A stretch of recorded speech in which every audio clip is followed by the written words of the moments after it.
Come on, I'll show you 3PIRO. Isn't he great? He's not finished yet. He's wonderful. There's a protocol droid to help Mom. Watch. It really is science that I find to be the best argument and the most convincing argument. Would you suggest that a late-term abortion is brutal? Human life exists at conception. It ought to be protected. Now, back to my question to you. You know, honestly, this is a giant waste of time in the sense that the entire interview is designed for you to shout slogans or old things that I've said at me. I don't see how this forwards the debate. It seems to me that simply going through and finding lone things that sound bad out of context and then hitting people with them is a way for you to make a quick buck off the fact that I'm popular and no one has ever heard of you. If you want to critique me, you can think whatever you want of me. He's not finished yet.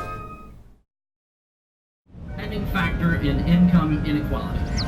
Because it has nothing to do with race and everything to do with culture. You know what? Explain to me. You explain to me why black kids aren't graduating high school. Explain to me why black kids are shooting each other in rates significantly higher than whites are shooting each other. Explain to me why 13% of the population is responsible for 50% of the murder. Explain to me why the number of black kids in prison, not for innocent reasons, not for walking down the street getting pulled into a prison, is so high.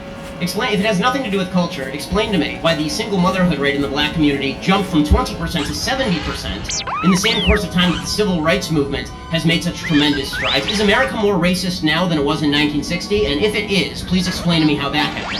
I'm offended by the language of uprising applied to people who are breaking into other black people's stores and looting them. This is a lack of values. And people who are destroying private property, destroying cop cars, and an uprising against what exactly? Against the black police chief, against a mostly minority police force, against the black mayor, against the black president, against the black attorney general, against a city council that is 9 of 15 are black and all 15 are elected Democrats. What is the uprising against? What is it seeking to achieve?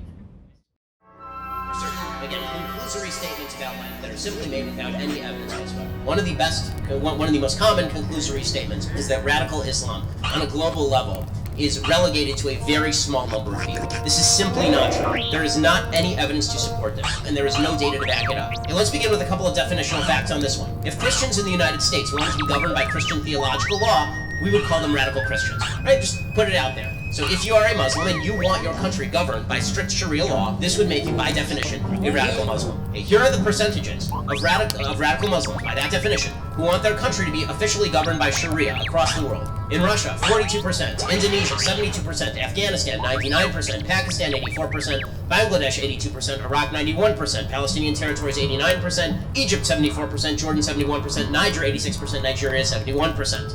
And 40% of British Muslims wanted Sharia law in the UK.